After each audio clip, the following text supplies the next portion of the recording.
Tom, Carmichael, thank you for joining me on the Setting Trick podcast. Thank you, John. Happy to be here. Let's get into how you started playing bridge. Your parents met at a bridge club. They did. It's true. They had a group that they played with pretty regularly in college with their college buddies. They would meet once a week. And I was exposed to that from, birth. I don't have a firm recollection of all of this. I do remember some of the later stuff, but I was told that even from when I was 2, I'd want to know what are you guys doing? Where are my parents? I'd sit on somebody's lap, and, they'd say, okay, play this card, and pull out a card, and so I'd play it and stuff like that. And, eventually, it got to the point I said I wanted to play myself, so they let me play. So so I was starting to play when I was 4, which is pretty young. And I do have some vague recollections. I probably only played like a hand or two before I was off, doing something else. But, it's still, it stuck with me. And I remember getting into a conversation with my dad a few years later. I was still pretty young, but I was like 8 or 9. And we were on a road trip to somewhere or another. I don't really remember the details, but the conversation got to bridge somehow. And, we went and talked about it. Maybe about 6 months later or so, as it happens, my dad got a flyer from the ACBL about a sectional, a local tournament that was near us. And so we decided we were going to go. So my dad taught me precision on the car ride up to the sectional.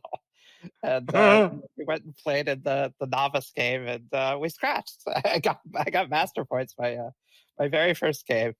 A very, very quick crash course on how precision works. And I was hooked. We started going pretty regularly to club games after that. I guess the ACBL, he hadn't been active for quite a while, but it must have popped on their radar that, someone who hadn't been active, showed up at a tournament. So they sent him a little booklet that was a club directory, a list of all the different clubs in the country. I don't know that the league does this anymore, but they sent it to him. So we found a couple club games that were in the area, and I started playing like every Friday and Saturday. But days I didn't have school the next day. About 6 months later or so, my sister started playing as well. The rest, as they say, is history. Well, there's a lot in there. So your parents, it sounds like your parents met in college? Yes. They didn't go to the same school, but they lived in the same area. They went to different schools.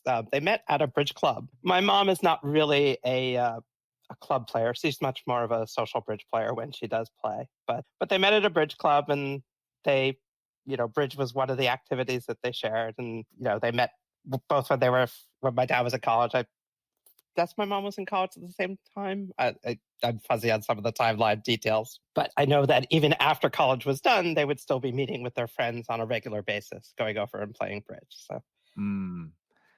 So do you have your own version of how exactly it was that they met at this bridge club? I'm sorry, I knew that. I should have remembered that they met at the bridge club, and I said they met in college. I mean, I don't really have more details beyond that. I think it was one of the very few times my mom has ever set foot in a bridge club. So I think she tried it and decided it wasn't for her. But my mom and dad hit it off, and they continued playing bridge even outside the club, despite my mom deciding that club bridge was not for her. And it sounds like they're still together. No, actually, no. Oh. They separated back when I was in college. So this is going back 30-ish years ago, something like that. 25 years ago, 25 to 30 years ago. But no, they've separated a long time ago. Such as they're both alive. They're both still around, but not together. My dad's remarried. My mom is now retired, and I don't know that a bridge is at all even really part of her life anymore. But my dad still plays. He still goes to a club game. At least he was going about, I would say, once a week or so before the COVID lockdown stuff happened. I don't know how that's changed things. When you talk to your dad, will you guys talk about the game? He'll try. I usually let him do a little bit of that, but it gets to a point where there's just, most of the time talking with my dad when he wants to talk about bridge, it's something he wants to brag about. That, you have to it's not really that he has like a question or what I've done. It's more a look at this great thing I did. And oftentimes I wouldn't say, this is certainly not always true, but there are certainly times where, the great thing that he did was wrong on so many levels, but worked out that, it's hard to let him down gently to say that, well, this is not exactly what you want to be doing. The last time that happened, how did Well, how I did don't know if it's you? the last time, but I remember one time he was talking about some experience of playing online where, yeah, okay, I have to put this into context here. So my dad, when he tells a story, he is a fisherman at heart. The fish gets bigger with each telling, the one that got away. So he was playing online, which nobody knew who he was. And he was, of course, playing against, some of my friends like Joel Waldridge and things like that, because of course he was. And he was talking about how he was in 7-No Trump doubles because of course he was. And, he made it on a devil's coup, which, is What? for those who don't know what that is a Trump maneuver where you manage to avoid a Trump loser. But my dad managed to do this in 7-No Trump. So, I had to kind of explain that perhaps he doesn't have all of his facts quite right. But, definitely the fish gets bigger every time he tells a story. It's the way he ends that particular story is he talks about, how afterwards, people are saying, who is this person? And he's like, I'm Tom's dad. And, oh, hi, George. Hi, George. Hi, George.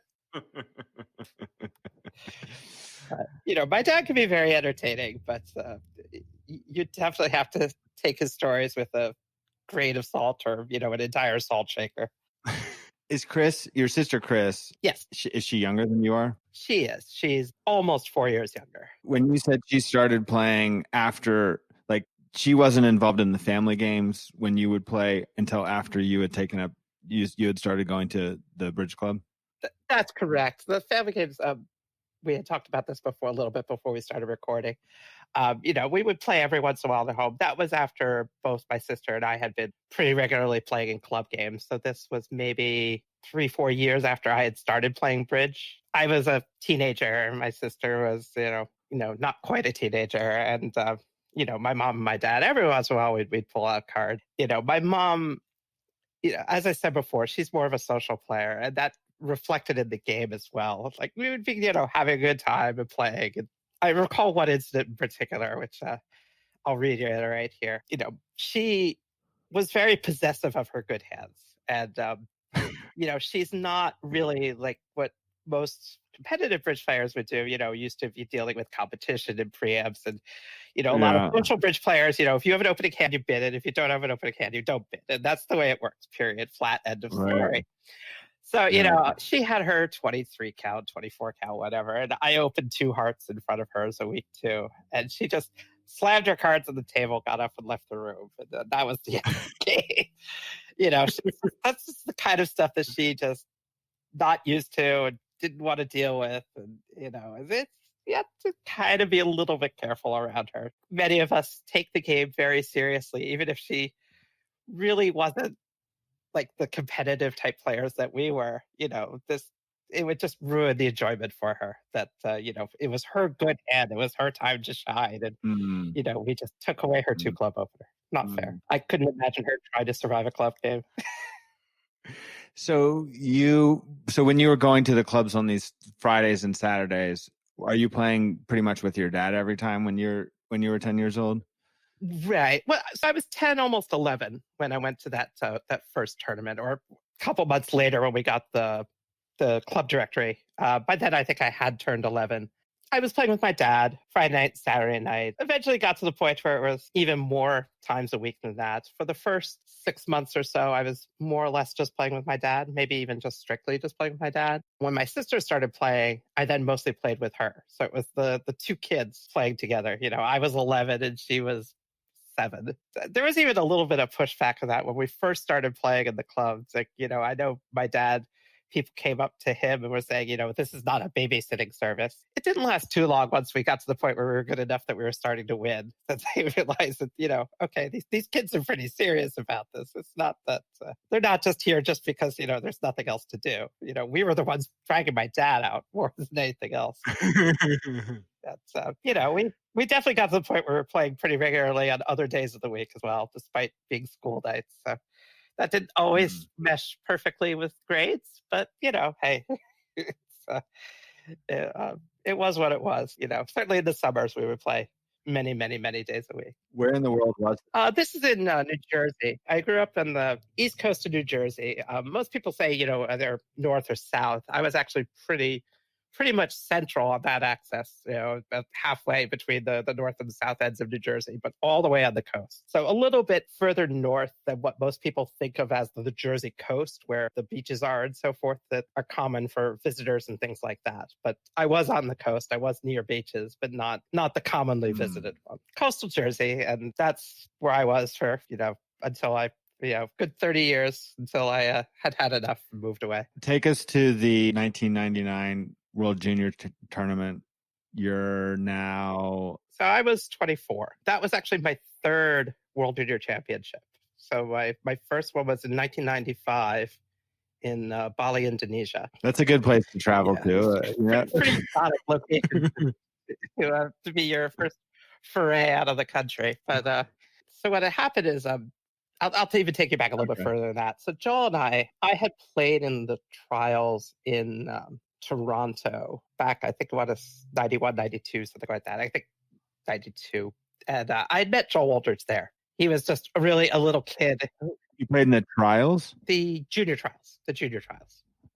And they were in Toronto?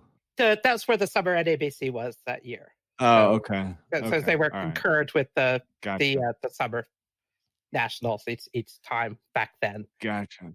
It was actually a pairs event. I was playing with a friend of mine who kind of drives me crazy, and that event was no exception. But we did make it to the day 3. It just didn't make it into qualifying position. But Joel was there. He was really a little kid, and he had broken his arm. So he had his arm in a sling or in a cast of both or whatever. And he doesn't really remember this, but I did.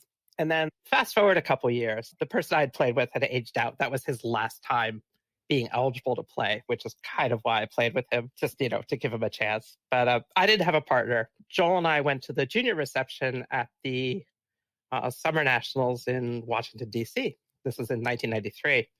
And we happened to be sitting at the same table, and we were chatting about French hands, and as people want to do, and talking about one thing or another, and eventually decided, hey, we should give this a try. We actually found a morning game to go play in because we were kind of already booked for things. And we had some huge game and, really hit it off and just decided we had to give this a try. So that was, we actually worked on system via postal mail, if you can imagine some things like phone calls and postal mail. God. Yeah, to put things in context here, email wasn't that much of a thing back then. I actually did have an email address, but Joel was, 12, 13, something like that. So he did not. So, we would talk on the phone and send notes back and forth, written out, handwritten on paper.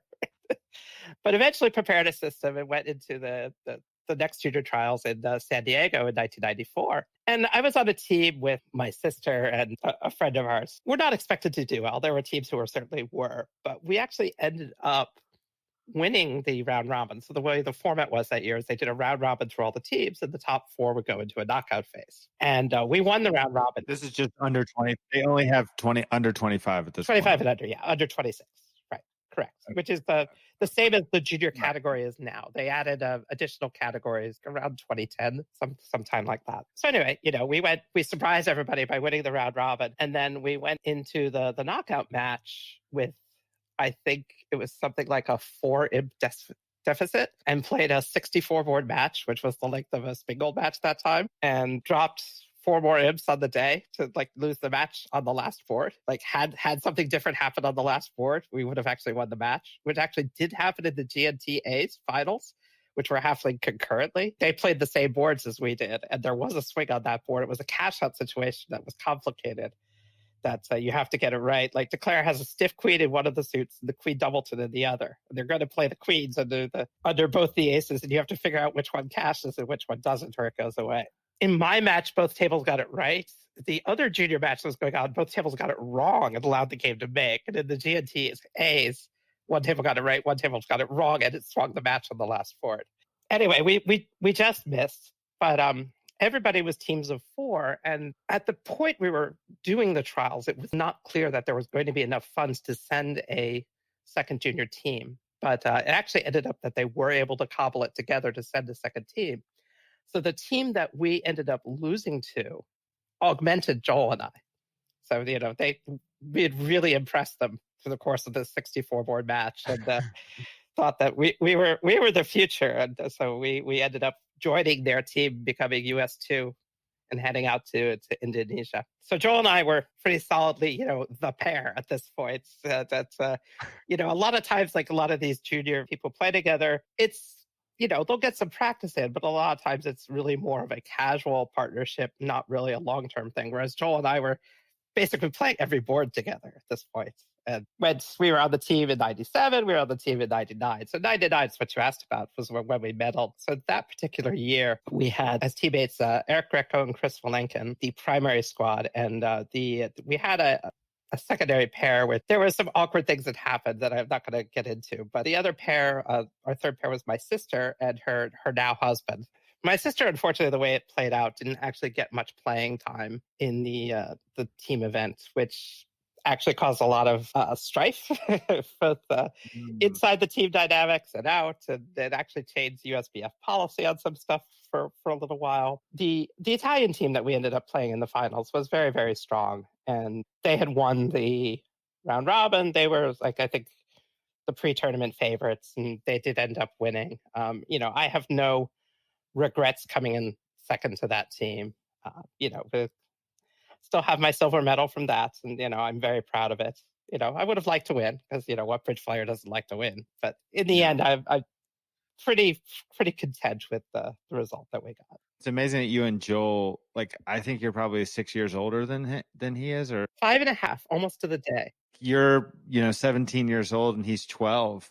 That's a pretty wide gap for two kids to come together in my from right. That's about the time we met. So the time we started playing together, 93, I guess I would have been 19, and then the trials that we played together in 94, I would have been 20, and he would have.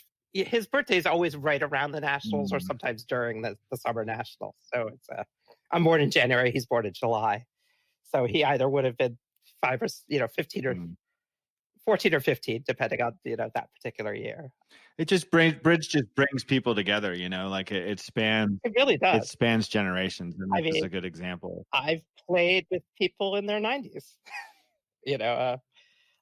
Passed away now, but one of my partners that I played with on more than one occasion was Dave Treadwell, friend of ours. He's known around the bridge community as well. He's actually in the Hall of Fame, but he passed away a number of years ago. He and I would get together with Jenny and others and play Barbu on a fairly regular basis. He was quite an interesting character too. He's the only 90-year-old that I know that gotten kicked out of casinos for counting cards and blackjack. So.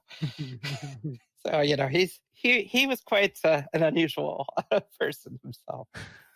But, was he a good bridge player then? Oh, he's a great bridge player. He's a Hall of Fame bridge player. He's in the Hall of Fame for the Blackwood Award. So it has to do a little bit with service and whatnot than with playing. But he is he's still quite a good bridge player. And in fact, he actually is involved in my Life Master story as one of my opponents. So I made Life Master back in 1991 when I was 17. It was actually the summer between high school and college for me. And I made Life Master. At the time, you only needed 300 master points. And, the color requirements were still there as well. I made Life Master by going over 300 and getting my last bit of gold by winning the finals of an open bracket knockout against a world champion.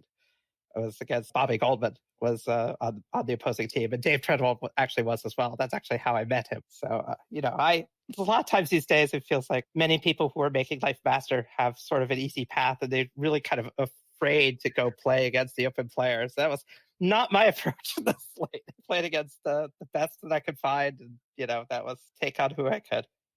I was playing with very good players too. My teammates had actually impressed them because I played against some of them in a pair game one time, and I executed a squeeze against them. They had no idea who this kid was. They just watched me, what?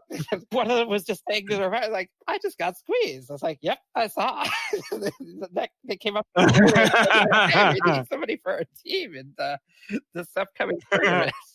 Want to play?" Oh, So that's a good way to do it.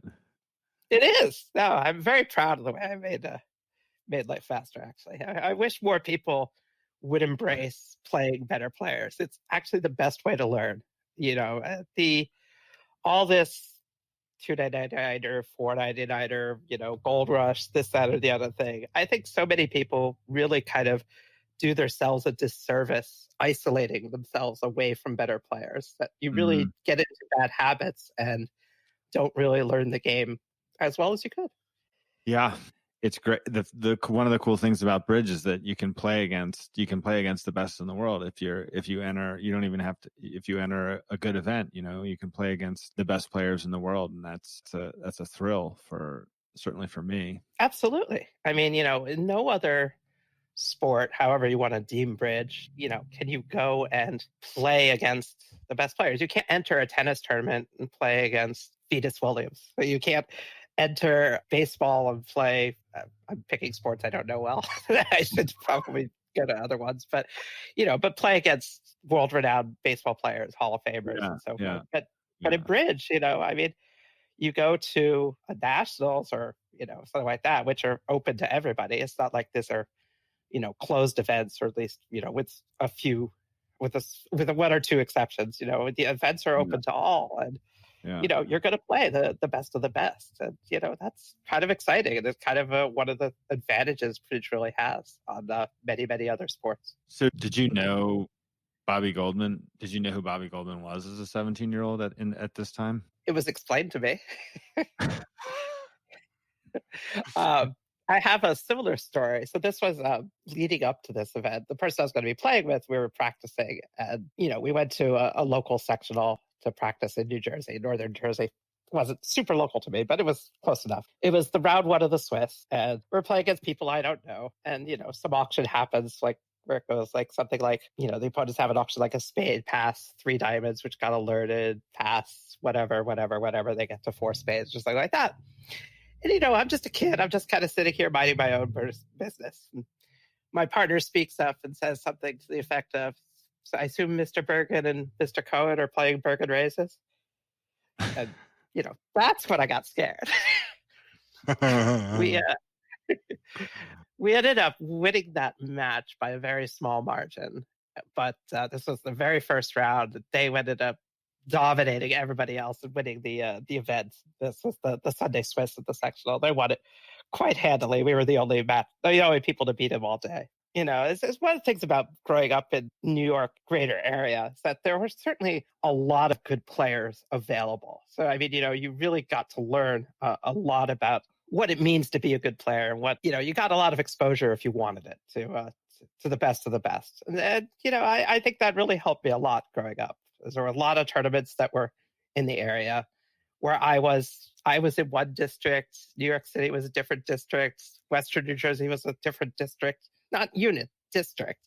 So, I mean, there were just abundance of regionals in the area, not even counting things like going up to Connecticut or going down to Delaware or DC or, so lots and lots of tournaments available. In fact, one summer preparing for one of those youth things that Joel and I did, we actually spent the whole summer hopping from one tournament to tournament. We took trains, we took buses, we took, ended up eventually back to his house up in Buffalo, New York, where I crashed with his parents, and we went to their regional there on the Grand Island. But, we just literally were just hopping from one tournament to another as these couple of kids just to have, that was our, summer in Europe, as we were.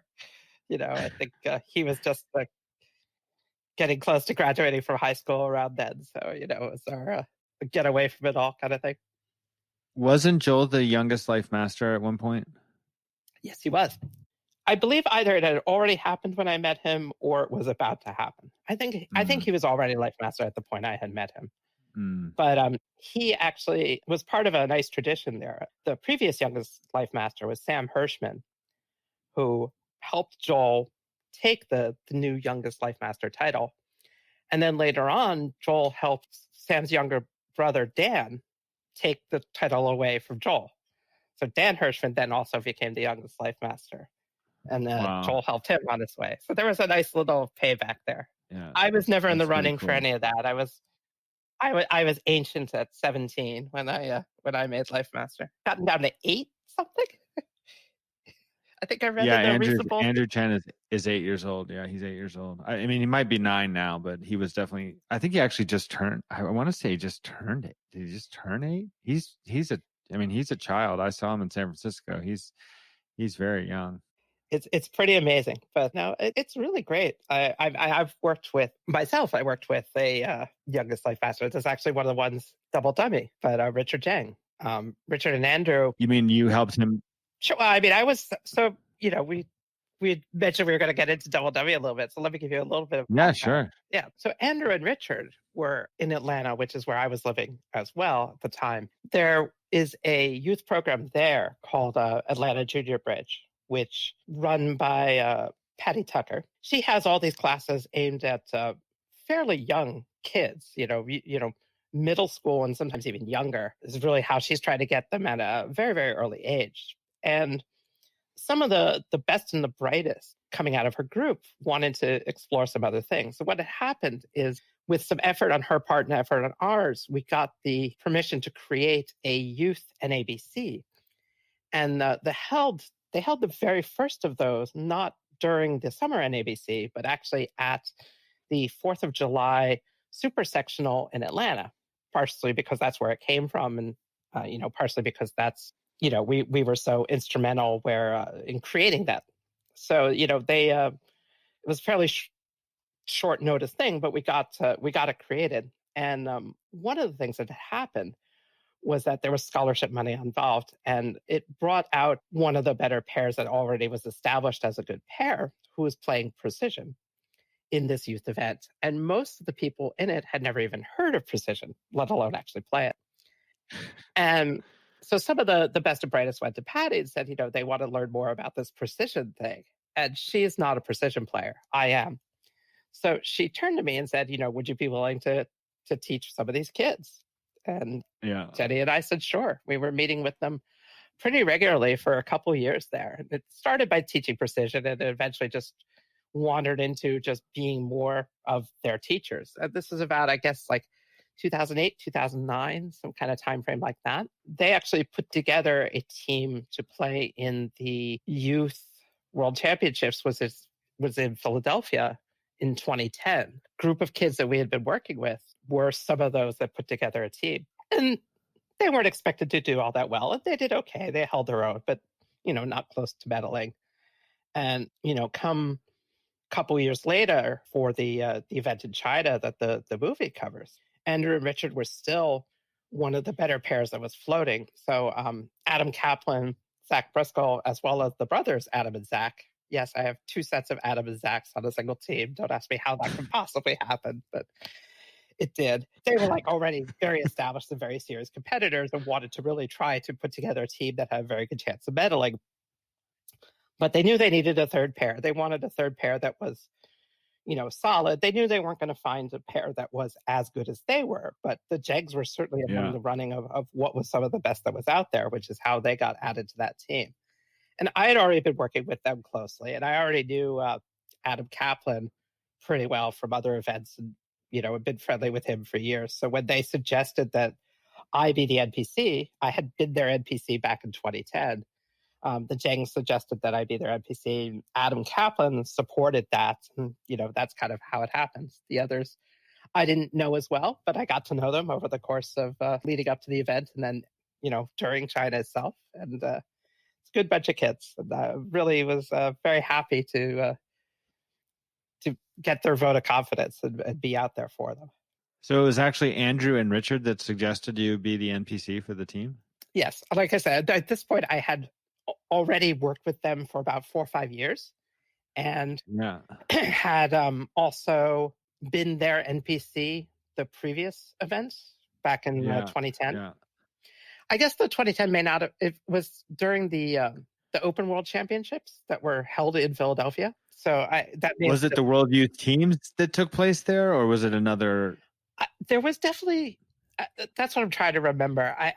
It was, I want to say it was the World Youth Teams that happened there as well, concurrent with the World Championship that was happening there, like the one that had happened last year, the year before in Orlando, similar kind of thing, where they have the Rose and Blooms and the Open World Pair Championship and so forth. They held the junior team events concurrent with that in Philadelphia. So I'd already been working with the Jangs. They suggested, and I believe Adam Kaplan heard that suggestion and said, that's a great idea. Let's go ahead. I think the others kind of said, well, we don't know him, but sure, if you think that's a good idea, they went with it.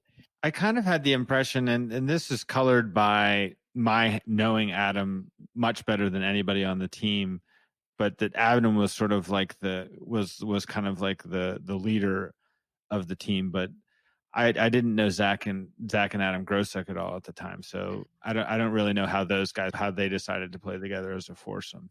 I think that's an accurate assessment. Adam Kaplan had been the most active of them for the longest, at least at the top of the circle. So he sort of was, in many ways, sort of a de facto captain before they had a captain. You know, he's also been incredibly mature for his age for a long, long time. Adam, sure. The age of 13, you're talking with him, you think you were talking to an adult. I mean, it was not, he is a very, very independent soul and has been for quite a long time. Really, really mature. So I agree that, you know, he was definitely their leader, so to speak. I believe he had approached the Grosaks to play quite a while before the event had started, before the trials or any of that stuff had started, with the intent of trying to put together the best team they could to try and take down the gold. You know, in the end, they didn't quite get there, but the team that they ended up losing to in the finals was also one of the pre-tournament favorites and had an existing world champion on the team that they lost to. So it's, you know, again, sort of a similar story to what I went through in '99, where it was a very, very strong team, but probably not the pre-tournament favorites, and ended up playing against the tournament favorites in the finals and, you know, coming in second to them. And, you know, there's just not a lot that you can feel bad about when, you know, that's the way it goes. Well, certainly having a film crew in China for the event and having you guys have the comeback that you did against Israel in the semifinals, it still is an incredible thrill. It really was. I still have chills even thinking about it to this day. So, you know, so one of the things, just as to give your audience an idea of what it was like for me during the time in China. So I spent the first couple matches in the open room watching my teams. The captains are allowed to do that. They have to tell the other team's captain, and normally they're going to be there too. And I wanted to get a sense of the very first match, how people were handling themselves somewhat physically. Were they getting intimidated by screens? Were they nervous? Were they shaky? Any of that kind of stuff. I wanted to try and be there in case I needed to talk to them about calming down or any of that kind of stuff. As it happened, none of that actually transpired, which is kind of what I expected. But for all the matches past that point, I was spending all of my time in the viewgraph room, where they had many, many different monitors in this room. You know, almost think like if you see like those war room pictures of NASA kind of things, you know, you have rows of monitors and things like that. It almost felt like that. You know, there's, you know, 4 or 5 giant screens with all this information all around us of all the different events going on. I also had my own laptop, you know, more focused on exactly what was happening with my team as the results were coming in. So I wasn't watching any of this in person. I was, you know, a member of the viewgraph audience, so to speak, but I was keeping tabs as quickly as I could as what was going on. So we had been, you know, stuck a pretty large margin going into the last segment, and just watching these results coming in one after the other after the other, and all of a sudden, you know, the lead had dwindled to nothing, and then, you know, then they took the lead. They just got on this tear of imps just flying in. It's just, you know, jaw dropping. But you know, they really pulled it together when they needed to, and the stuff of legends. It really felt like the U.S.-Russia match from the 1980 Olympics kind of thing, the massive comeback upsets kind of thing, take it down. And like them, that was, the famous match was actually the semifinals, and then to just go on to the finals. I get chills when hearing you talk about, hearing you recount it. And the name of the movie, Double Dummy, actually comes from your interview afterwards in the hallway when you say double dummy twice. You say they were double dummy at both tables. Everybody was into the hand. That's where the title comes from. That interview with you in the hallway right after we came back and won that match. Well, thank you. I guess. The hand I'm sure you're talking about was the very famous slam hand that Adam Kaplan played and the Grosacks defended. Yeah. So, the way that Kaplan's play, I think, was at least in the original cut of the movie, was definitely explained in some detail. But the Grosacks actually had a big part to do with this hand too. So at one point, the declarer at the other room led a low card away from dummies. I forget exactly, but it was something like Ace Jack fifth. And whoever was next to play, I forget which of the brothers it was at this point, knew what was going on and like flew from their queen third or something like that to lead like the killing card through. And it was like the only defense to the way their declarer played it. Adam Kaplan actually found 100% legitimate line that there is no defense to. And it involved being amazingly precise with absolutely every single card, drawing exactly one round of trumps, and then this loser on loser play to be able to score this rough safely. It was just incredible.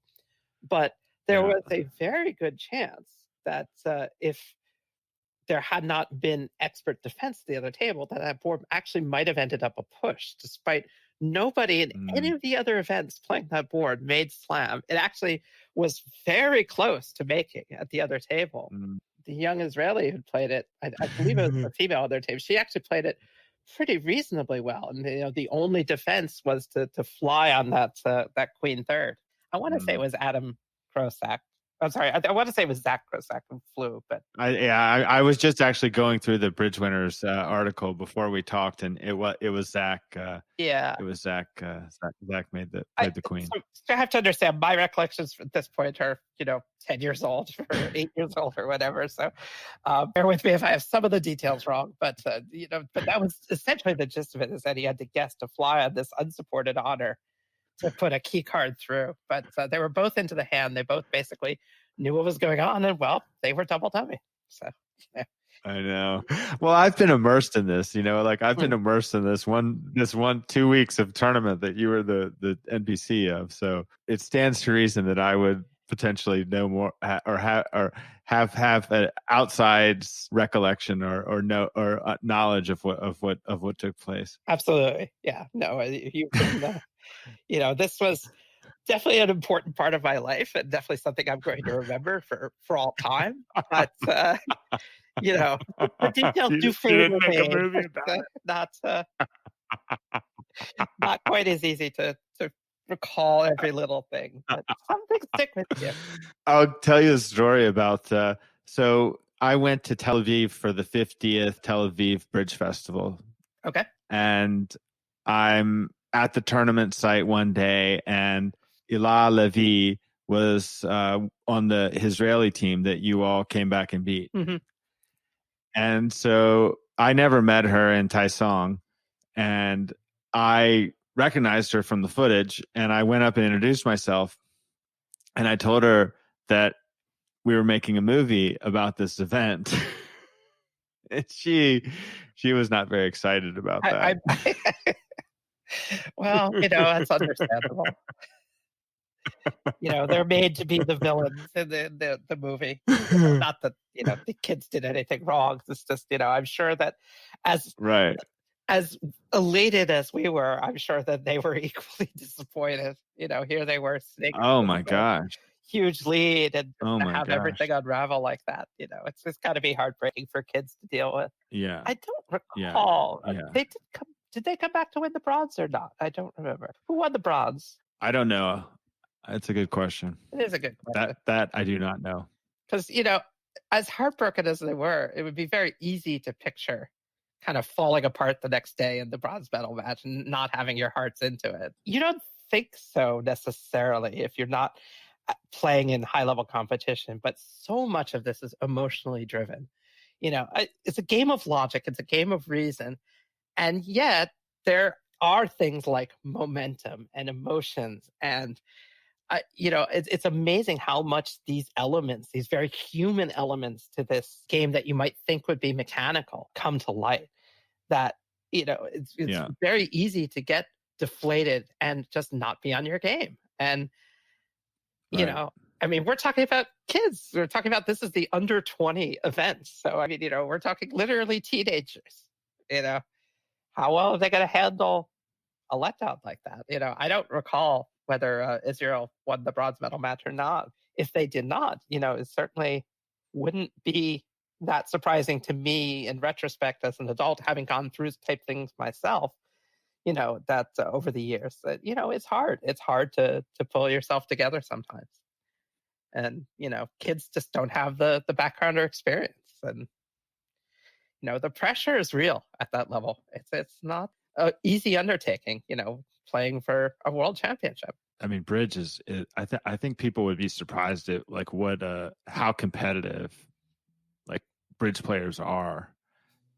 Like how frustrating it is. I'm just thinking about times when I've misdefended on a hand and how that just like how gut wrenching it is to realize, oh my gosh, I could have taken the setting trick on a hand or something like that. I mean, it's as intense as I've played sports. Like I played lacrosse at Virginia for a semester. Like it's as intense as any physical athletic competition as I've played in. I believe that. Not much of a physical athlete myself, but I certainly understand the level of intensity that comes with it. And it seems to me, having witnessed bridge players for many decades now, that by and large, most of the people who are attracted to the game are competitive in nature. That just goes with the territory. I actually have a student now that I play with fairly regularly, and she's a pretty new player. She's only been playing a few years and still has a lot to learn. And, when she misses something, she beats herself up over it much more than I think is really fair. Like, I point out to her, like, here's a train of logic of how you could have reasoned out what you're supposed to do. But it's this very non-intuitive thing, like shifting to an ace queen third or something like that, because, things that don't necessarily come with the basic rules that we're taught, fourth bets and leading honors and this, that, and the other thing. And, there are logical paths to get there. And that's, going to differentiate the people who have lots of experience versus the ones who don't. But, she is as competitive as anybody I know. And she will just eat herself up over these things. Like, I should have done that. I should have known. Like, well, know for next time. I mean, you can't know what you don't know. I mean, it's pretty amazing how the competitive spirit is very much alive in bridge. And I would say that is very prevalent among all the better players, and even, among many of the masses who just go to their local tournaments and local club games. These are people who they want to win. They want to win. And it's just, I guess it's part of the attraction of the game to it draws that out in people. If you had seen me here playing in some of the online events that I've been playing in the last couple of months, like I've lost it on a couple of cases, just in a rage, because I'm like, oh my, like when I realized that I made a mistake or somebody swindled me. I mean, I'm like, I have neighbors and I don't care. I'm in a house, so I don't really have to worry about anybody except in my house. But, it's true how much the computer isolates you. I know I've had times when I just start yelling at the computer. I've talked about this with some of my friends. Like Dan Corbell was just telling me that he does that 2 times a day. He just starts yelling at the computer. Or, it's just, it's so easy to let that out when you're not in a social setting. Yeah. It's a different experience playing online than it is playing at a club. You have different you're hidden by the anonymity of the internet. Not that you're anonymous, but you're behind this wall that nobody can see you, so you can really just let your emotions show. And I'm sure my wife Jenny hears me rant and rave, multiple times a week too, about nonsense going on at the table. Like, why would you do that? How could you do that? No, don't do that. Oh. Oh, How did this student find you? So, and this particular student is one I was playing with in the club before COVID started. She met me through one of the classes that I teach at our local club.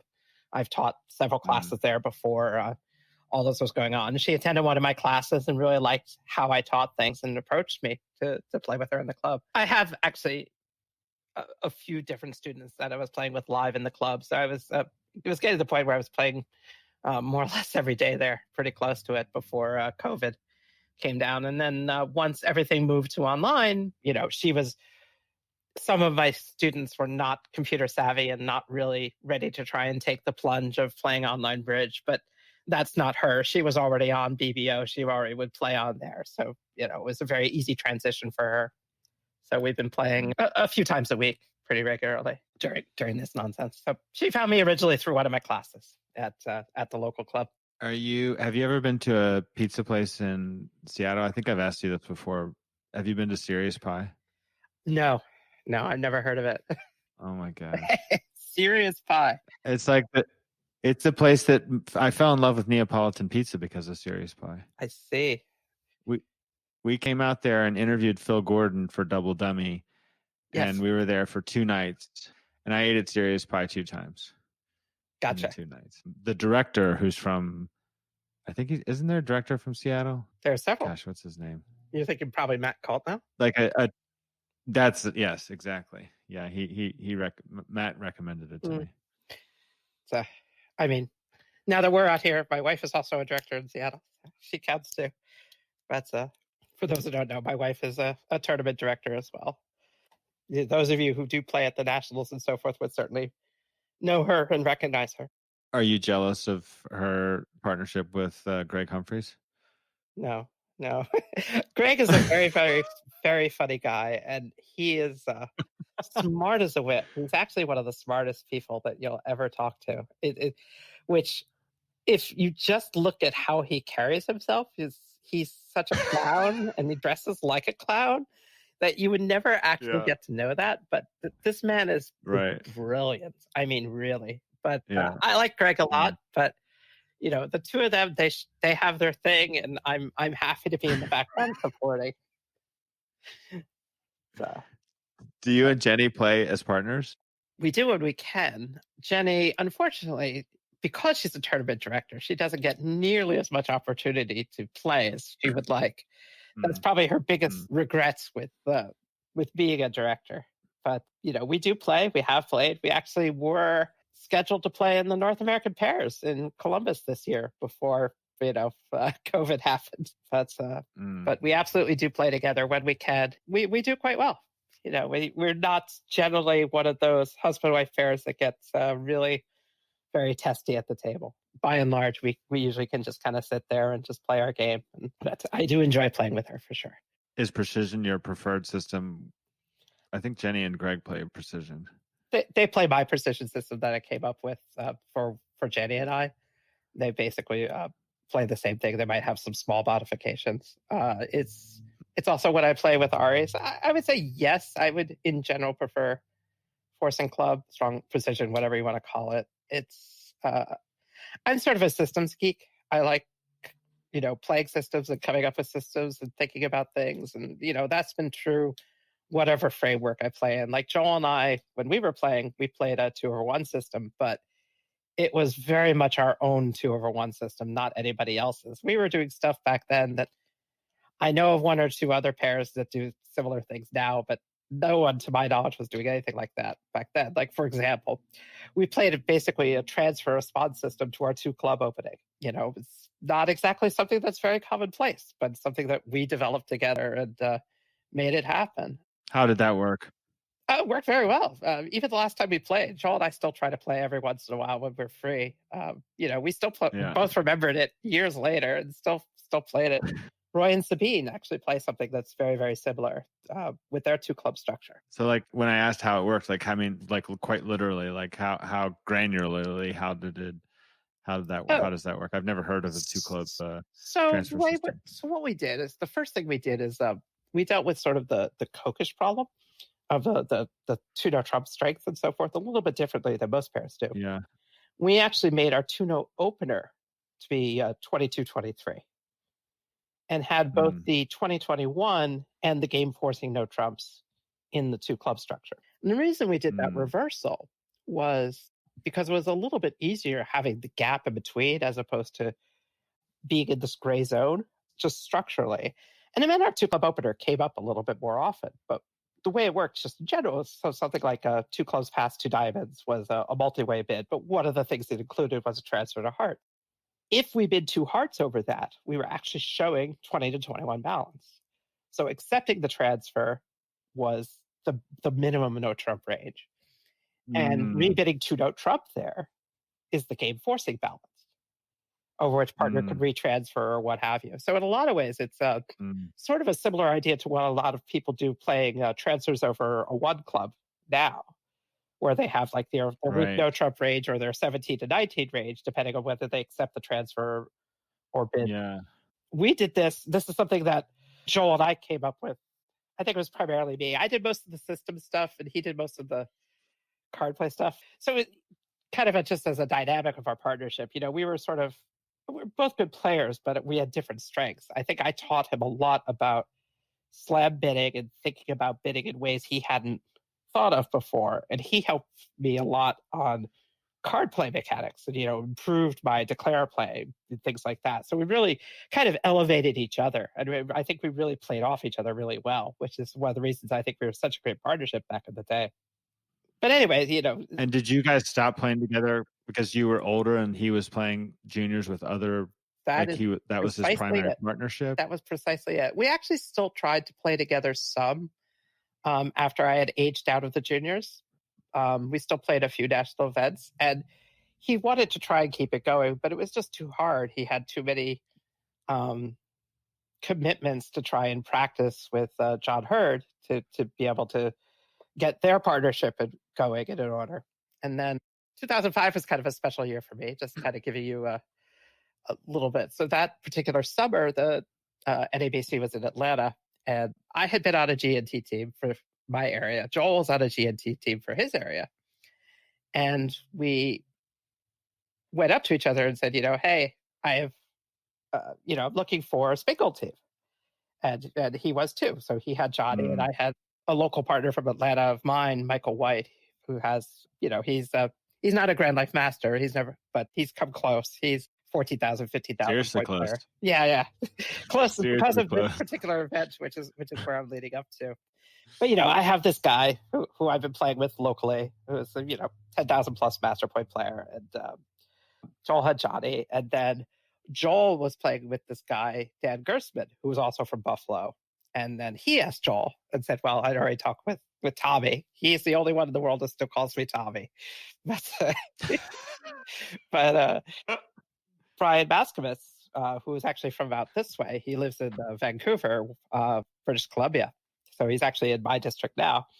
He was also there for the GNTs. And so Dan and Brian had never played together before, but we put them together as a partnership and, we formed a team. And we had some success. We were the 29 seed. So, ranked clearly not in the top group. And, well, we lost in the finals. So that was pretty exciting. It was quite the run that we had. And I think that in many ways, it's what put Joel and Johnny on the map, so to speak, as people wanted to hire them. And it was very shortly after that they started getting hired for teams. They went on from after the Spingold match to flying to Sydney, I think it was, to play in the World Junior Championships. I seem to remember that Johnny had to keep worrying about changing his flight because we kept like getting later and later and later in the spin gold. I seem to remember that was part of what was going on. That he had originally planned to go out there early because of, he wanted time in Australia. And, we made it so far in the spin gold that he ended up having to keep pushing it back. Yeah, then they went on to win the gold medal in the World Junior Championship. So those two things happened right back to back. And, that I think really put them on the map of a pair that was wanted, and, started getting them hired for some of the big teams. I mean, that story gives me hope. Like, just showing. I mean, obviously, you guys these are accomplished players on the team, but that you could be at the tournament and not have a spin gold team at the beginning of while the GNTs are going on, and then the next thing you know, you're in the finals of the spin gold like that. That's a pretty cool story for. It is. I mean, someone who so often these days people have their teams planned out for years in advance. I mean, at least it feels that way to me. For me, it's if I know what I'm doing the next tournament, sometimes that feels like a lot of advanced planning. But we were just all there. I mean, I've known Joel. He's a dear friend of mine, and has been for a long time. And he was there for the GNTs. I was there. It's kind of natural if we're both looking to say, "Hey, what are you doing?" There's no way I would ever be able to do that to him ever again. This was my one last chance to find him free for that particular event.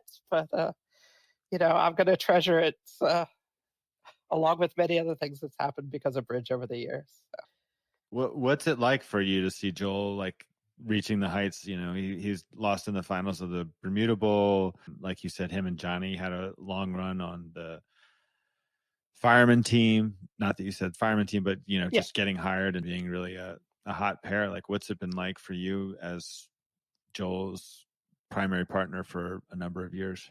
I have no regrets if that's where you're going. I'm thrilled for him. I want to see him do well. I was so happy when he won Player of the Year that one year, where he got the most platinum points for the year for any player. He won like 4 national events that year or something. Just whatever it was. I am absolutely thrilled to see Joel do the best he could. I made a life choice a long time ago to actually go and try and be in, the real world, not the bridge world, for a while, more than a while. So, at this point, for one reason and another, I'm just really doing bridge teaching and so forth. But I had a successful IT career. And, that was something. So for me, bridge was a very, very serious hobby, but it was still a hobby. Whereas for Joel, it's been his job for a long, long time. And there is very much something to be said for a difference for that. For a long time, I would say I was a pretty successful amateur, but, I wasn't a pro. And that's, maybe that's position has changed for me now these days. I'm teaching more bridge classes and playing with students and whatnot. But, at the time, I really very much did not want to go down the bridge professional route. I really wanted to be much more in the mainstream world and not get caught up with a lot of what I saw some bridge pros having to deal with in terms of, wondering when their next paycheck is coming in, or, where are they going to live, or, I just wanted the steady 9 to 5. I just wanted to be a little bit more on my feet. Now that I'm a little bit older and I'm more or less retired from my IT career, now I can turn my attention back to bridge, and that's that's where I am these days, and that's perfectly fine, and I have no regrets with that. So in light of that, Joel taking the very serious route and doing the full-time bridge thing, and he's gotten better than I am, and better than pretty much most people in the world. That I can't feel jealous of that. I mean, this was my own conscious choice, and if anything, I just love to see him have success. I mean, I want to be the first person to buy him a drink anytime he wins a national event. I'm rooting for him as much as I root for me. I mean, that's really the God honest truth. Well, you guys won the Impairs in 1997, so you were still. We did. We won it a couple days before we had to leave to go play in the in the team championships. The event was, I think that was Thursday, Friday, and our flight out was Sunday to go play in the World Juniors. After winning that, we decided we took Saturday off and just sat around having a good time and playing Barbu. But yeah, we do you ever play on Shireen's Barbu site? I actually never have. I'm well aware of it. I was actually one of the very first people to be invited to it way, way, way back in the day. And I just never gotten around to looking at it. I every once in a while someone mentions it to me. I'm like, oh yeah, I should check that out at some point. And then I don't think about it and it's gone. I guess I have a little bit of reluctance of playing. So for me, Barbu is so much of a social thing. Giving people a hard time. It's unlike Bridge, it's not a partnership game. So it's 4 people playing cutthroat.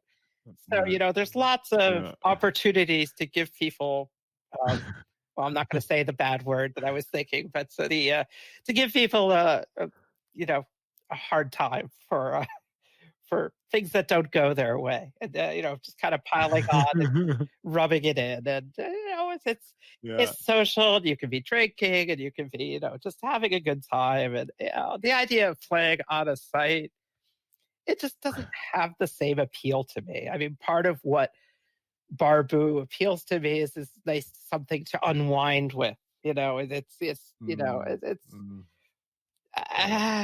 don't know. Do you gamble when you guys play? Not typically, no. It's typically just all about bragging rights. It's just, how bad did people do? Do you play Israeli rules that you have to give the Barbu at the first chance if you have equal business? Typically, no. So there's a number of different variations on the game. The ones you're referencing are primarily 4 gambling type rules, and they make a lot of sense in that context. When you're really trying to rub it into people and, try to, we look at the score as, already not necessarily having equal. That makes sense. So, targeting the person who's in second as opposed to the person who's in fourth when you're the leader. That sure. You may not be doubled with anybody, but it's still, to your advantage to try and do something. So, we take a much more casual approach to the rules. Those rules are written with the idea of a money game involved. And that's absolutely fine. And I think that there's good reasons why the rules are what they are. But we tend to be a little bit more lax about a lot of stuff.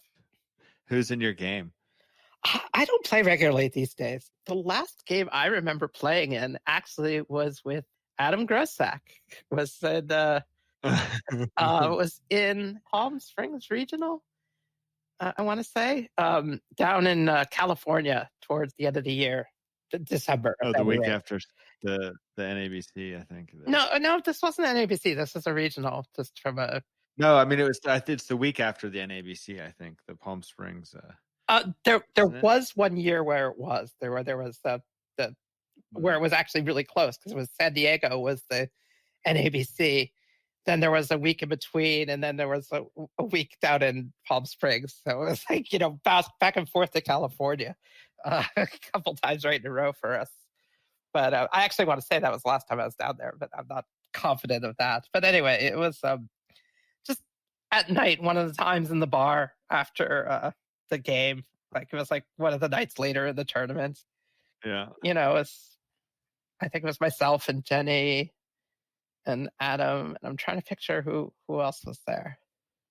But yeah, I mean, I think people kept floating in and out. I don't remember fully who all was playing, but it was just like I said, it was more about winding down and having a good time. And we were playing in the bar. That by itself probably explains a lot about my attitude towards the game. I don't play very regularly these days. I haven't played in quite a while. That's something. If you have the time, it's a great thing to do, but it's a long game. I will say. Oh yeah. It's like an hour commitment. Oh, more than that. Oftentimes when you're playing in person, 2 to 3. Oh right, yeah. I've done other NPC things as well, not just the China trip. One of the trips I took was to Istanbul for one of the junior events that they had there. This was the Congress, where they had team game and then a border match game and then a pair game. and I was going as, NPC slash adult chaperone. um, oh, I'm sorry. I've got my locations mixed up. The Istanbul was one of the team championships. I take it back. But anyway, that trip, I think I taught my team Barbu when we were there, like before the event had started. Like we were there a day or two early. Or it was like the opening ceremonies that night or something like that. So we had the afternoon to ourselves. So I taught them Barbu, and I remember that ended up happening quite a lot that particular week. Very dangerous to teach these kids card games. But in the early days of COVID, Barbu, I was playing a lot of Barbu. I could see that. A lot. Yeah. I actually, prior to this year, almost never played on BBO. I was just, the other day I was talking about this. I think I've had my BBO account since March of 2005.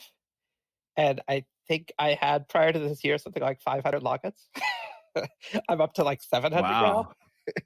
I just was never on BBO. Like never, ever, ever. And now I'm on all the time. It's just the world we live in. I'm ready for live bridge to come back. Were you working with Atlanta Junior Bridge? I mean, it sounds like you were already doing stuff with Patty and Atlanta Junior Bridge before that you started mentoring the Jangs. Yes and no. I wasn't really directly involved with Atlanta Junior Bridge per se, but when she had a lot of local teachers that were running the classes and so forth, I was not involved with that at any point, but I was aware of what she was doing and, would talk about it with her. Patty was one of my frequent teammates at a lot of the local events and so forth. So I spent lots of time with her, and, she's a good player as well. She's a, definitely a solid Flight A player and one of the better players in the Atlanta area. Indirectly, when she asked for help with this, that, or the other thing, when the discussion of the NABC came up, I don't remember exactly how, but I was asked for my opinion on how to make this happen and so forth. What I ended up doing, it was my idea, and I kind of ran with it and made it happen, was I put the kids on ViewGraph. I broadcasted out to the world, and we actually had at the location where the sectional was, they actually had this little auditorium, like this little tiny theater, which was just perfect for me to actually display it at the site itself, where a lot of the parents who didn't necessarily know bridge, which is actually one of the amazing things about what Patty's done, is that she's actually gotten all these kids who don't come from a family of bridge playing parents, but have gotten it through the school programs and so forth, and gotten all these kids who might never have heard of the game without her intervention. But anyway, I had an audience. So we actually had like a theater room where we could actually show the kids. And we had a ViewGraph operator in the playing area. And he was adding in all the kids' ages as they came up next to their names. And, and lots of discussion. It was a lot of fun. So, that was probably my first real interaction with Atlanta Junior Bridge. And then the teaching part really came after that, but pretty shortly after, when some of her best and brightest approached her, and then she approached me about teaching them precision, which is how it started. But truth be told, that actually didn't last very long. The Jengs decided very quickly precision was not for them. One of the other pairs actually decided it was, and they stuck with it. What the way we worked, these kids were really bright, so I didn't really have to hold back anything. And we would just go and, either shuffle and play, or actually more commonly just grab boards that were used in some club game previously where none of the kids had played and we hadn't played either. But then there would be some hand records around, and whatever came up. Like, if there was a squeeze on the board, I'd show them. These are kids who are, Richard at the time was like 6, something like that. And, but they got it. I mean, it's amazing how much these kids retain. It really is. It's they just absorb all this stuff so well. I still remember very, very vividly. This is going back to China now. That one match where I did kibitz him. I sat behind Richard because he was the one I was a little bit most fearful of being a little bit afraid, because he was the youngest participant in the tournament of anybody. And, he was young. I mean, this was pretty pretty remarkable. He and Andrew were having some auction, and I think it was somewhat competitive. And Andrew on the other side of the screen had just been 4 diamonds, and Richard went into the tank, and I was looking at his hand, and he had a hand where, he didn't have a lot of highs relative to this action, but it sounded like to me that his hand was very, very fitting. And I thought actually slam was probably going to be a good bargain. And I was wondering what he was thinking about. I wasn't sure exactly what conclusions he was going to make, whether he was thinking about passing, raising, this, that, and the other thing. And eventually he emerged with 6 diamonds. And it went all past, and, they played a few cards and claimed 6. And there was another kibitzer there, just some old guy who, presumably from China, who I didn't know, but he turned to me. He was on my side of the screen when the hand was all over, and he just kind of like smiled and nodded, like, wow, the kid can play. This kid has come to play. He reevaluated his hand very well, and I thought that the 6 diamond bid was actually quite practical, although it was not, truth be told, what I was actually expecting from it, because it was I thought a really expert level analysis to come to the conclusion that 6 diamonds was probably a good bet, and it was, and they made it. This was from one of the very, very first matches, so it was. I knew then that it felt like this tournament was going to be a good tournament. That was actually one of the hands that stuck with me as putting me to relax a little bit. Only a little. Being an NPC is tough work. I swear that I have more nervous breakdowns than the kids do. And, I've got to try and hide it from them. I don't want them feeding off me being nervous. But, oh, man, I live and die with every card that they play. It's really something. It's quite an experience. Do you remember the comparison for the 6 diamonds hand? Do I remember it? No, not off the top of my head, but I want to say that the other table did not get to slam. I'm not 100% sure. That just seems like the kind of thing that I'm curious how the rest of the team found out about the hand. Like if you told the other pairs, or if you talked to Richard about it, or you just were like, that was really sweet, and you never said anything to anybody about it. I never said anything to the kids, for sure. I probably said something to Jenny about it at one point, but this is something I didn't really, feel comfortable sharing with them about my own nervousness about this, that, or the other thing. But I may have said something to the effect to Richard afterwards that was a very good 6 diamond bid, but just left it at that, not getting into it. I don't want to burn them out. I don't want them to, one of the things about being an NPC, you kind of have to not only look at the bridge side of things, but you have to really look at the personalities and, the players, the people. You have to make sure that, what's good for one person might not be good for another. Does this person actually need a break? They're kids, they think they're indestructible. They'll always say, no, I'm ready to play. Do you believe them? Sometimes you actually have to say, well, maybe you should take a break. Now's a good time. You've been playing a lot. This is a good match for you to take off. We'll probably do fine anyway. Go. I remember, Adam at one point, I told him to go take a break, and so he went swimming, and he was thrilled. He, it kind of came back revitalized, and this Adam Kaplan. And, I don't know that he himself realized how much he needed to re-energize, but I could see it. Yeah. And, there's a lot of those subtleties that are not necessarily obvious.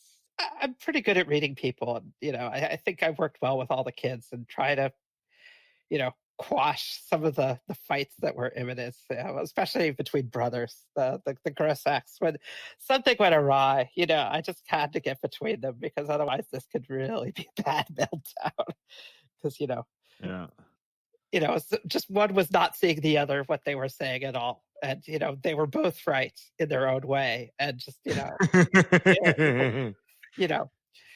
Zach, the younger one, saying why he did X, Y, and Z. And, he had very sound technical reasons, and he was 100% right. And Adam not seeing that and saying, well, what about these other things? And, what he was saying was true as well, but they were just not communicating. They were just getting ready to start yelling at each other. And that's, I got to step in and say, okay, guys, I'm going to talk with Zach separately. Like, Zach, you're right. Don't worry about it. I got it. I'll go talk with Adam. And then he calmed down, because the time, I think he's gotten a little bit better. But at the time, he was a little bit of a hothead. So if he got riled, that was not necessarily Wait, which one was the hothead?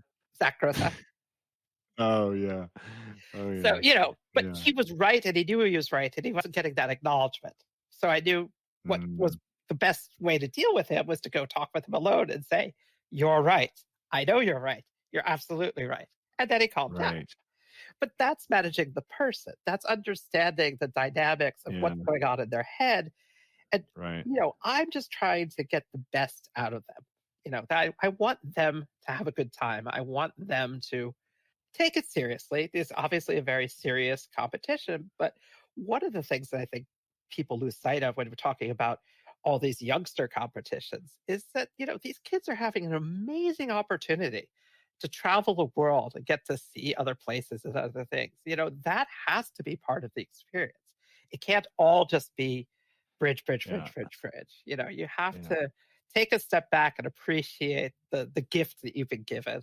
I definitely do my best to try and make sure that they see that aspect of things too, and really enjoy themselves as as much as I want them to do well. But I feel that if they are enjoying themselves, they're going to play their best too.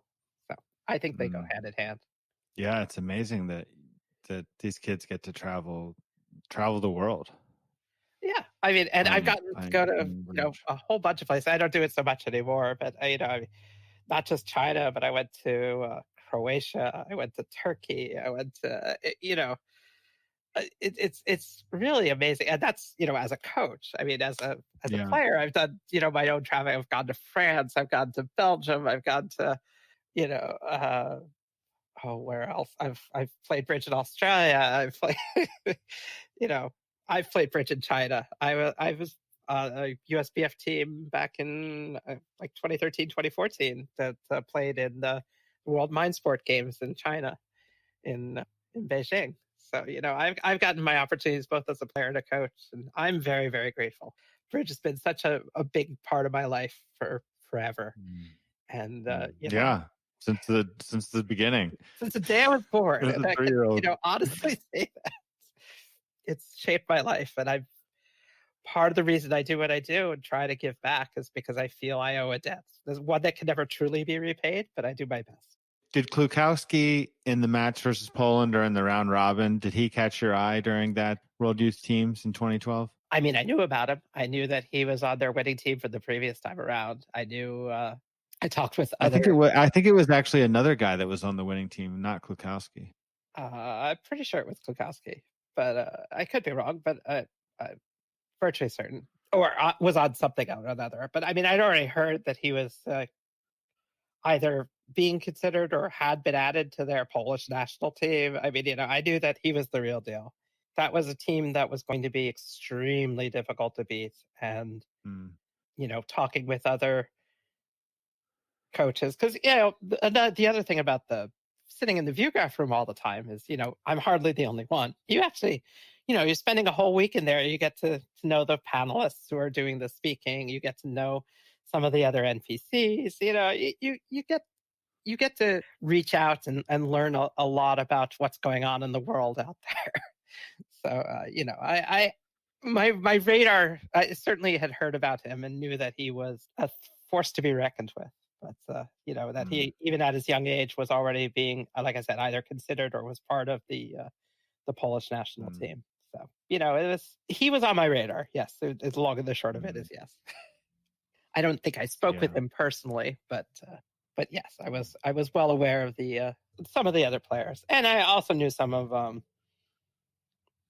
the others from either previous competitions, like some of the ones from Norway. I knew both from the 2010 tournament, and also some of them frequent our NABCs, so I had conversations with them and whatnot as well. Definitely, plenty of people I had either met in the past or were aware of that I was keeping an eye on for one reason or another. But going into an event like that, you have a good sense of who the good teams are and not, even really before things get too deep. Did you go to the service for Justin Law on Sunday? No, I actually didn't hear about it. I didn't know that this was a thing. This is online somewhere?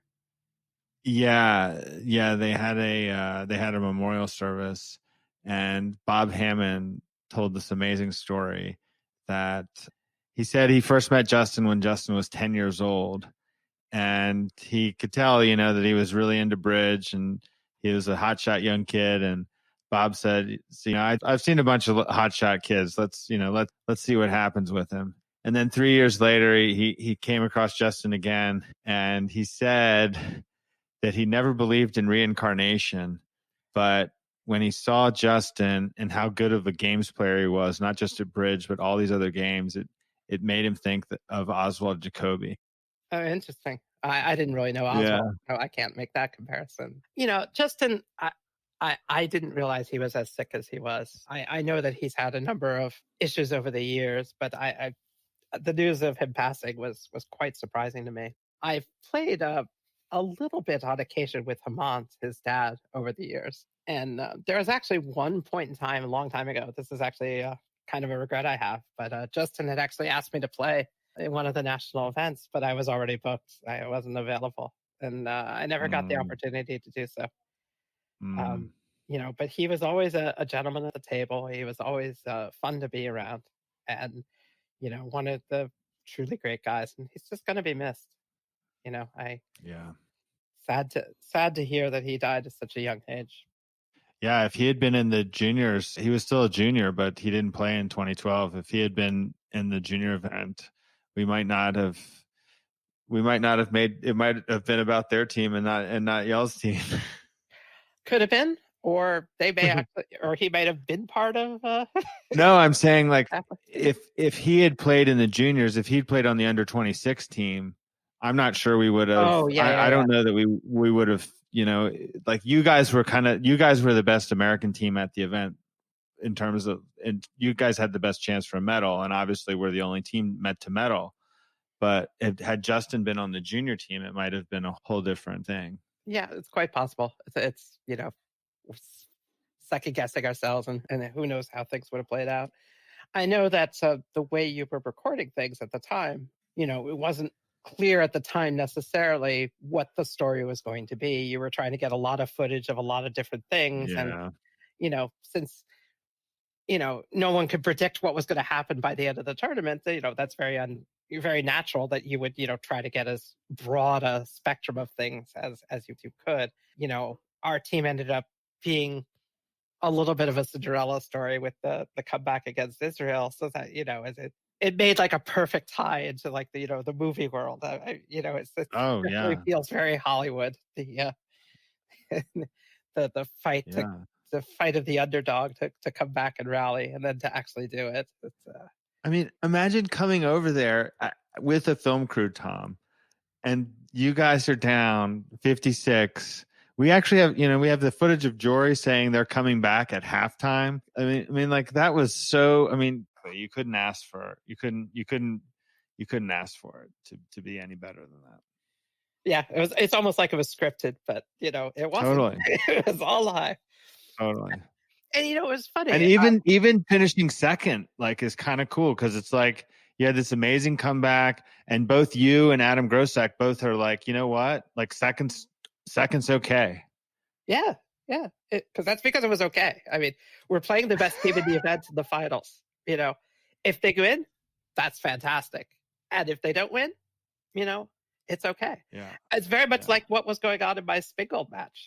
I was the underdog for like 4 or 5 straight days. I mean, by the time we got to the finals, we were playing against Hampson and Greco, and it was Russ Ekblad, and but I mean, we've been playing like one good team after another for days, and we ended up second. We ended up losing. We rallied. We were stuck a whole bunch at the half. Not that we had played badly. It was really on a couple of slam decisions that were basically 50-50 that they got right and we got wrong. That was like the difference in the match. We rallied some in the third quarter, including me psyching on Viewgraph, which is something, if you know me, I don't psych very often. But there I was psyching on Viewgraph, and it worked perfectly, and we won 10 IVs. In the third quarter, we rallied. We actually ended up stuck only 29 going into our last segment. So we actually even put a show of it, ourselves. So, it was, I seem to remember they had a little bit of that to some degree in the final segment against Poland. It didn't actually work out in the end, but there was some moments where it looked like, maybe they got some chances, and Poland started doing some good things, and the chances went away. But it's okay. There's no shame in when you're not the stronger team to not win. I mean, that at the end of the day, you got to go in with that kind of attitude that I want to win. I'm going to try my best to win, but I can't be crushed that I don't win, because you're just not going to play well going forward. Then you have to be able to move beyond these things. And I think it's been said, you were mentioning Bob Hammond, that one of his greatest talents, I think that he would say this, is his ability to forget for a chance. Which is expanding on that concept, is that he doesn't dwell on things that have already happened. He doesn't let it eat at him and distract him from what's in the now. And he thinks that that's one of his greatest strengths. So you ask him that, and I'm sure he'll reiterate it. But there's a lot of truth to that. Just moving past the emotional side of things can be tough sometimes. I'm nodding. Anything else? I mean, okay, I got a question for you. If you could only have one, spin gold or imp pairs, which was second in the spin gold, or which do you cherish more? Winning the imp pairs or second in spin? I mean, I'm very happy that we won the imp pairs. The way we won the imp pairs, I can't believe I haven't spoken about this yet. This is an amazing story too. So the imp pairs in 97, and then I have to continue on to 98 because it gets amusing. And so the imp pairs has this reputation for being this very random event that you can't do consistently well, and it's just all luck, and it's pointless. And I respect people who think that way, but that has sort of been the opposite of my experience. So to put things in context, the 3 years, so 97, I want to say was the first year Joel and I had played in the imp pairs. I don't know, but 3 consecutive years with Joel, the lowest we had been ranked going into the final session was second. Wow. We were so amazingly consistent in that event that it's just beyond belief. But the one we won was the most random of results were happening. So day one goes by and we're doing fine, and things are going well, and we're going to day 2 in the top 10. We're like 7th or 8th or something like that. So we're certainly doing fine in the event. And it's the summer. It's in Albuquerque, New Mexico, I think. If it's either in Albuquerque or Phoenix, someplace like that. It's a really hot, really dry place in the summer. And Joel and I are going out for breakfast. And I remember to this day, he ordered some chicken dish that ended up being very, very greasy. The greasy chicken was the theme. And we go into the session, and I swear his brain turned off.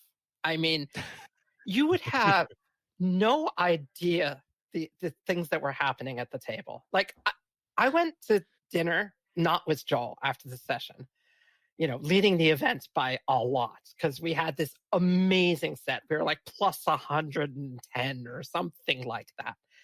And most of it was just on random nonsense. I mean, the amount of times that things that were happening should never happen were just beyond belief. And I remember going to dinner. Like, I don't know that anybody else spoke, like, the entire time during dinner. All I did was go through every single one of our boards in order of, like, the stuff that was happening. I will give you a small subset of things that were happening. Joel missaw the vulnerability on a board, which was relevant because we were playing variable no trumps. And I was in third seat white on red and opened a 10 to 13 no trump, which he announced as 15 to 17. Which he bid 2 spades over, which we were playing a system at the time that we had just adopted and hadn't actually talked about changing it in third seed at all. And by an unpassed hand, 2 spades would have been game forcing with spades. Don't ask, but that is in fact what our agreement was. And I'm looking at this going, what? How? I mean, So, I mean, I know that the rails are off. I know that he has a club transfer. Right. And I know Right. that he thinks I have a strong no trump. But I mean, so I feel like committed to doing, ethical things. So I raised a 3 spades and he bid 4 spades. He bid 4 And spades? here we are at our 4-3 spade fit. And so he's declaring. And I send Joel away from the table. And I tell my opponents before they make an opening lead what had happened. That this is actually a 10-13 no trump. I'm sure he was transferring to clubs, but this is what it would mean. So I had to do this and this, that, and the other. Yeah. Armed with all this information, my opponent decided now is the brilliant time to underlead an ace to trick one, which I had queen 4th of. So it went small. The king 10 4th stuck in the 10, and Joel won his stiff jack. He happened to be 4-6 in the blacks. He found trumps 3-3, blah, blah, blah, blah, blah, 620 or 420. We were white. That's the kind of thing that was happening. There's some other auction we have. The one that ended up in the bulletin, which the bulletin explanations, it's like unreadable what the auction is. You're going to think that there was like typos and things like that, but the rails had just completely flown away. I was trying to bid some forcing type thing in clubs, which Joel thought was natural, and he was trying to raise. I was trying to side off in 4 diamonds. He took that as key card for clubs. The next thing I know, we're in 6 diamonds in our 5-2 fit. And, Joel needed, in order to make this, had been a 1 spade overcall. In order to make this, Joel needed to find diamonds 3-3, hearts 3-3 to pitch his spade loser, to rough the spades so that lefty had been stripped of their spades. We knew that was spades or 5-2, but then he had to play ace 3rd opposite jack 3rd of clubs for 1 loser. So after all this elimination, blah, blah, blah, blah, blah, the hand that was on opening lead had to have the king queen of clubs, both of them. And in the 3-card ending, he was or the 4-card ending, whatever, he was leading a low club towards the jack, and that hand had nothing but clubs left. So that was 920. Oh my God. There's another hand. That hand, by the way, is in the New York. I read about that hand in the New York Times before we started recording earlier tonight. That hand is in the New York Times. Unfortunately, the layout's not in there, but the description of the hand is there. Well, and I'll put that in the show. We'll put that in the show notes. Sure. I heard that some hands I had played, it was just appeared in the Seattle Times like last week. I didn't get a copy, but my student mentioned it to me that I had appeared in the newspaper. I couldn't find it online though, which was kind of sad. But I'm wondering. You guys still have a bridge column in the Seattle Times? I guess so. I don't have a subscription, and I couldn't find it online on their website. I mean, other random things were happening too. I mean, the opponents kept losing their minds as much as Joel did. I mean, so there was another one where the auction was something like a diamond pass a heart, and Joel bid 3 clubs, and the next person doubled, and they meant it as support, and the other one thought it was penalty, and it went all past. And Joel had gotten in there in 3 clubs on some really sketchy hand and thought he was about to be killed. He was like, oh, what did I do? As I put down the best hand at the table, having taken no calls because, I had the wrong shape for a takeout double. And he made 5. 3 clubs double, making 5. The very next board, I was either the very next or very previous board, the auction had gone, it was against different opponents, but the boards were back to back. The auction had gone something like a club pass a spade to me.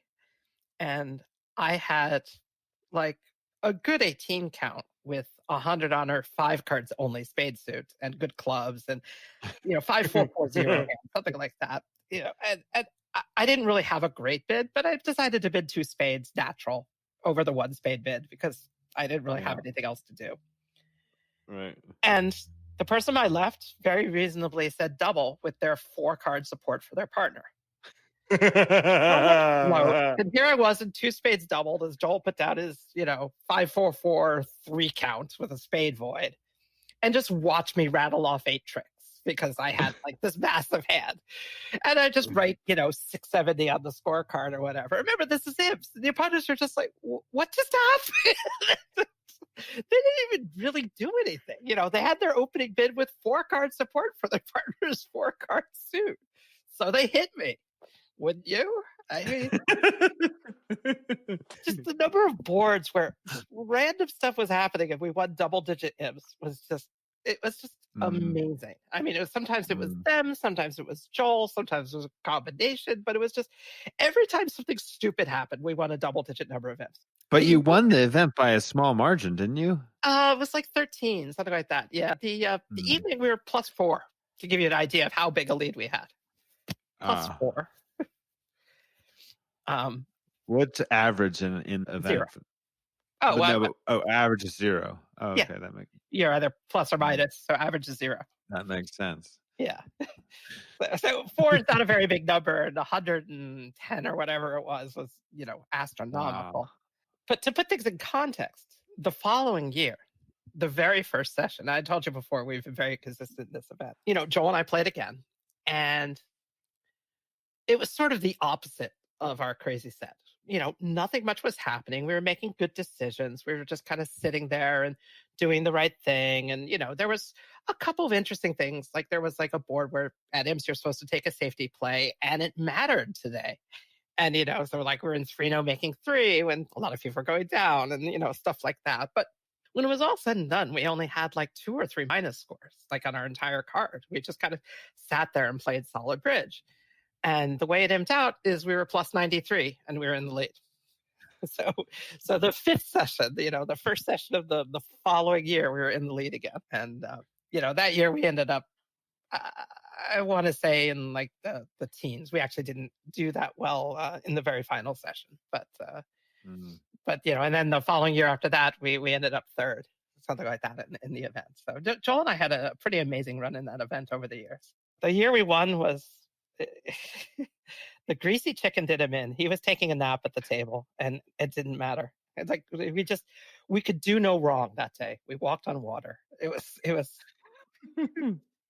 just beyond belief. I'm just sitting there watching all these things going and happening, and just becoming more and more just distraught's not the right word, but I mean it just beside myself in disbelief. I mean it's just right.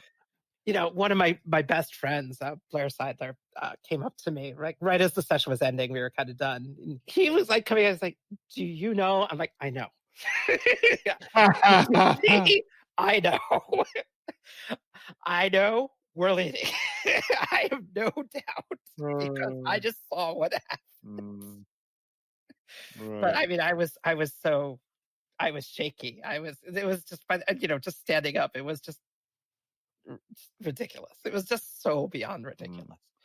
It's part of the reason why we picked that hand was that Blair's urging, the one that ended up in the Bolton, is because that was sort of the feel of the session. Something ridiculous would happen, something else ridiculous would happen, then this third ridiculous thing would happen, and then Joel said, "Well, I need this to work.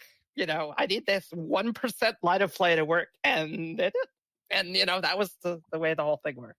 But, you asked whether I feel that second in the spin gold is my best accomplishment. I think that's far more prestigious than winning the impairs. But if I was forced to pick one, I probably would pick second in the spin gold, even if it would mean I'm no longer Grand Life Master. But I do have a soft spot for the impairs, I will say. I've been very good at it over the years, and I really enjoy the events.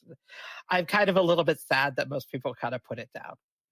Such is life. The Impairs is the first NABC event I played in. It has a special place in my heart as well. I think that's actually commonly true. I think a lot of people choose that for one reason or another, and I'm not exactly sure why that is. Whether it's timing or whether it's, but or whether it's just perceived to be easier or anybody could win. I don't know exactly why, but I think a lot of people that is true for them. I know for a fact. The reason I did is because it was the first event at the first NABC that I went to. Sure. And so it was a matter of convenience. And I played with Greg Humphreys. Oh, there you go. So you know Greg too. He's definitely He lives in Charlottesville. We live in the same. Oh, right. You lived city. out there. Yeah. You're Denver area now. Is that right? No. I live in Charlottesville still. Oh, you still live in Charlottesville. Oh, okay. Yeah. Okay. Yes. Yeah. Greg. Yes. He lives there. He has his house. I don't think he's planning on moving it anytime soon. And he introduced me to Adam Kaplan at that tournament in Memphis. So that's how the double dummy happened. Oh, nice. because of Adam. Yeah, I knew Adam from Bridge Winners, reading his posts on Bridge Winners, and Impressive young man, always has been. Like I said, talking with him. well, he started. Yeah, I mean, I talked to. We were in Greg's, so I met him like at the playing site, but then they were rooming together. Sure. And we went back to their room one day and we were talking about the hands, and here's 16-year-old Adam making fun of Greg about how Greg's thinking about this bridge hand. And I was like, man, this is hilarious. This guy's great. And I've known Adam since before he was even a teenager. So, he was pretty tall and pretty adult looking, even when he was a fairly young teenager. So he could pass for much, much older, even at a very early age. Hard to believe that these guys are 20 years apart in age, and they're rooming together at an NABC. Oh, yeah. I mean, that's pretty. Kids frequently don't have much money. So, letting a kid crash with you, that's sort of a long-standing tradition. I crashed with random people when I was young, and people have crashed with me. So, got to pay it forward. Is there anything else you want to say before we wrap things up? No, I don't have anything in particular. I've just kind of been stream of consciousness here, or whatever I've been thinking of. But thanks for having me. This has been great. It's been a lot of fun. Yeah, we haven't really talked about Jenny much. She's just sort of been briefly mentioned.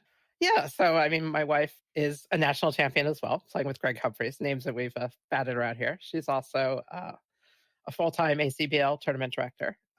She is frequently going to be seen, but back when life gets back to normal, both at tournaments of all sizes. She's fairly experienced now. She's, run regionals as well as sectionals. She is one of the very few players, there was very few directors that's on the national appeals portion of the director staff.